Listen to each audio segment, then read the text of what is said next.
bersatu dengan iblis. Hal ini dapat membuat keinginan dan harapan akan cepat dan mudah terwujud. Apa itu benar? Kali ini kita akan ungkap melalui storytelling anak SPT. Siapa saja yang pernah melakukan perjanjian dan bersatu dengan iblis yang saya rangkum dari berbagai sumber terpercaya untuk sahabat-sahabat semua. Jadi simak sampai akhir.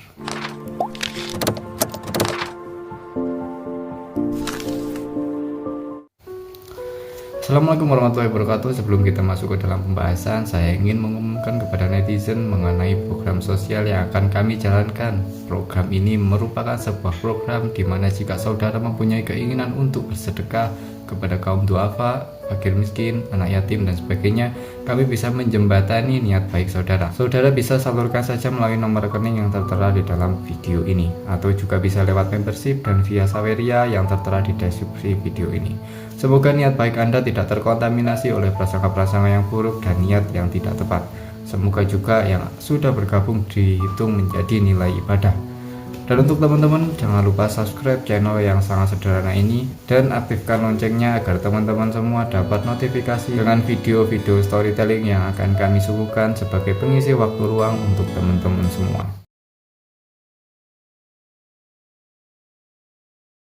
Selama memiliki kemampuan dan mau berusaha, hidup manusia akan berubah perlahan-lahan menjadi lebih baik. Tentunya, sayangnya tak semua manusia bisa melakukan hal itu hingga kerap melakukan hal-hal aneh seperti meminta bantuan dari iblis. Mereka melakukan ritual-ritual hitam agar iblis mau datang dan membantu memenuhi keinginan dan keserakahan mereka. Sayangnya, semua iblis yang datang pasti menginginkan sesuatu hal yang berharga sebagai ganti dari keinginan. Iblis kerap meminta jiwa-jiwa manusia yang akan diperbudak di alam kematian. Inilah kisah mengerikan tentang perjanjian iblis dan manusia yang nyata terjadi di dunia. Michael Scott, astronom pemanggil iblis. Michael Scott adalah seorang penjelajah dan juga astrolog paling dikagumi di abad ke-12. Ia pun juga merupakan praktisi seni hitam yang kerap berkaitan dengan ilmu hitam. Menurut cerita dari orang-orang di masa itu, ia membuat sebuah kelompok pemuda yang diajarkan menyembah iblis. Dalam beberapa kesempatan, ia suka sekali memanggil iblis dan mengajukan beberapa permintaan aneh. Misal meminta dibuatkan jalan, meminta dibawa terbang, hingga hal-hal berkaitan dengan harta. Setelah mengeruk banyak hal, iblis membuatnya mati dengan cara mengenaskan.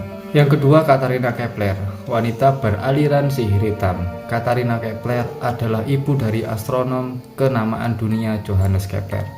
Selama hidup, ia kerap sekali dikaitkan dengan iblis yang memberikannya kekuatan. Bahkan, tak sekali dua kali warga di sekitar rumah Katharina merasa dirugikan karena kerap dikenai sihir hingga tubuh mereka menjadi kaku dan kerap kesakitan. Kasus ini semakin melebar hingga akhirnya Katharina harus diadili. Dalam pengadilan, banyak saksi mata mengatakan jika Katharina membuat perjanjian dengan iblis. Itulah mengapa ia bisa melakukan hal-hal berbau magis. Penjelasan yang mengerikan ini membuatnya harus dipenjara cukup lama hingga akhirnya meninggal dunia. Lalu disusul oleh John Dee, ilmuwan yang bersekutu dengan iblis. John Dee adalah seseorang ilmuwan dan juga peneliti tentang hal-hal berbau gaib. Di masa itu, hal-hal berbau gaib banyak dipercaya oleh banyak orang. Bahkan para raja dan ratu pun juga percaya. Sayangnya, karena beberapa hal, John Dee akhirnya tidak diakui lagi karena melakukan perjanjian dengan iblis. Salah satu bukti yang menunjukkan adanya keterkaitan antara John Dee dan iblis adalah meja di rumahnya. Meja itu mendadak memiliki tanda terbakar dan tak mungkin dilakukan oleh manusia. Hingga sekarang, artefak iblis ini masih disimpan dan diabadikan di The British Museum hingga sekarang. Yang keempat, Margery Jonderman dan Roger Bolingbroke. Margery Jonderman adalah wanita yang sering sekali membuat skandal di Inggris pada abad ke-15. Ia kerap dipenjara lantaran melakukan sihir yang ia dapat dari perjanjian dengan iblis. Ia pun juga membantu beberapa orang kerajaan untuk mendapatkan pasangan dengan ramuan cinta yang sangat memabukkan. Selanjutnya ada Roger Bolingbroke yang merupakan seorang peramal. Salah satu ramalan yang paling mengerikan adalah ia menyatakan tanggal kematian dari Raja Henry. Setelah melakukan hal mengerikan itu, ia diburu untuk diadili karena membuat kesalahan dan kekacauan di istana. Dua orang di atas akhirnya ditangkap lagi untuk mempertanggungjawabkan kesalahannya. Berteman dengan iblis hanya akan membuat setiap orang menderita. Yang kelima ada Oliver Cromwell. Oliver Cromwell adalah orang dalam sejarah kerajaan Inggris yang diketahui memiliki keterkaitan yang kuat dengan iblis. Bahkan ia menukar jiwanya sendiri dengan jabatan yang sangat tinggi di dalam kerajaan. Kasus ini bukan lagi desas-desus lagi, bahkan kerajaan Inggris mengakui, dan setelah kematian Oliver, mereka masih memajang mayat orang yang dianggap jahat ini. Pada tahun 1658, sebuah badai besar pernah menghancurkan Inggris. Badai ini dianggap sebagai saat di mana iblis mengambil jiwa dari Oliver.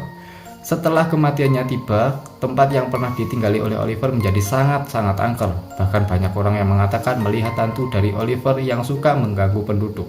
Jiwanya tak tenang karena menjadi milik iblis.